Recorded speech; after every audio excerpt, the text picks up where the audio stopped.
Hey everyone, welcome back to the MediByte channel. As a healthcare professional, I am so glad you're joining us today because this explainer tackles a medical space that is honestly rarely discussed but absolutely vital. We're talking about the often misunderstood realities of female sexual health.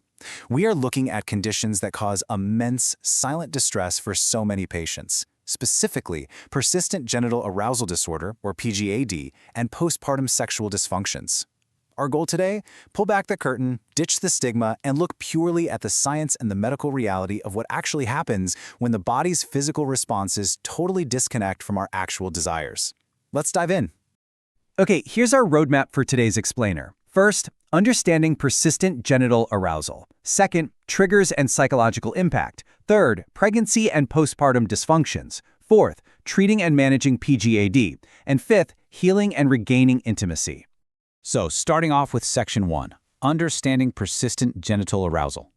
To really grasp this, we first have to separate the physical mechanics of the body from the emotional experience of desire. Medically speaking, persistent genital arousal disorder is defined as excessive, unwanted physical genital arousal that happens completely without any desire for sexual activity.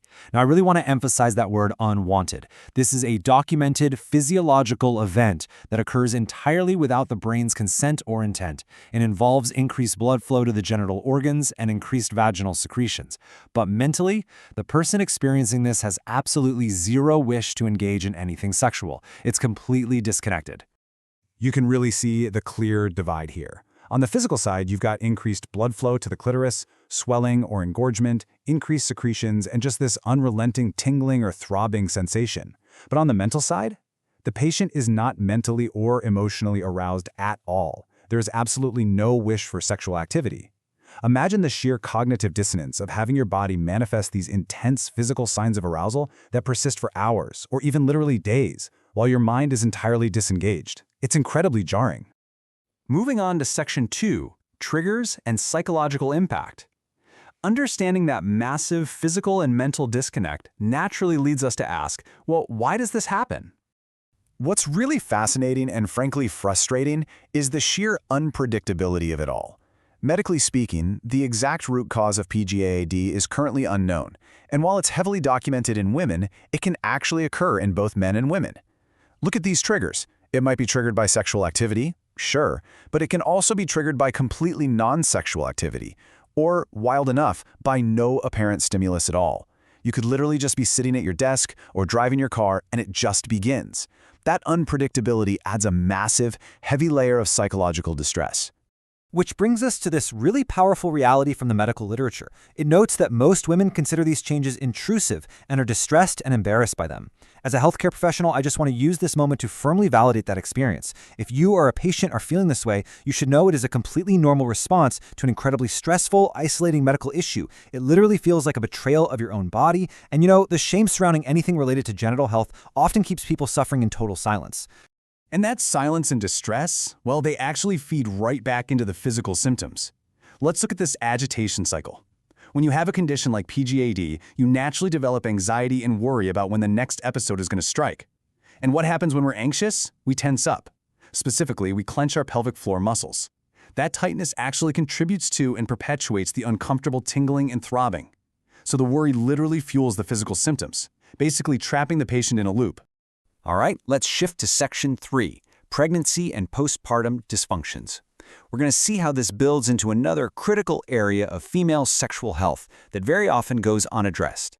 The postpartum period is kind of a minefield of physical and emotional shifts that can severely impact sexual interest and arousal. Just look at these risk factors. Childbirth trauma, things like C-sections, episiotomies, or perineal tears, can obviously make the vaginal area extremely painful.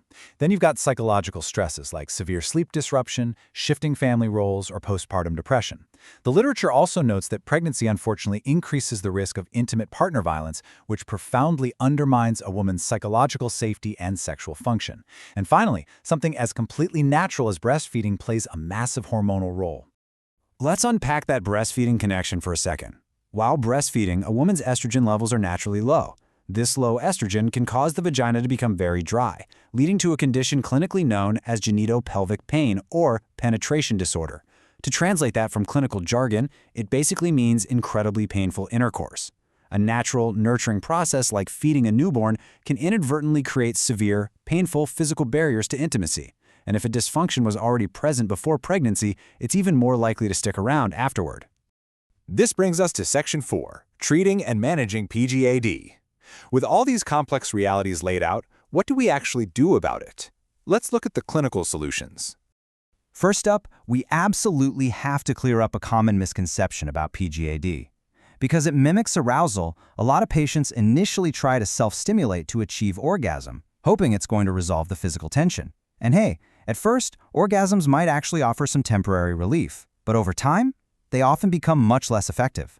Ultimately, treating a spontaneous, hours-long physiological flare-up with constant orgasms is highly unsatisfactory and completely impractical as a sustainable medical treatment. It is absolutely not the cure. So the crucial point is finding actual, structured medical interventions.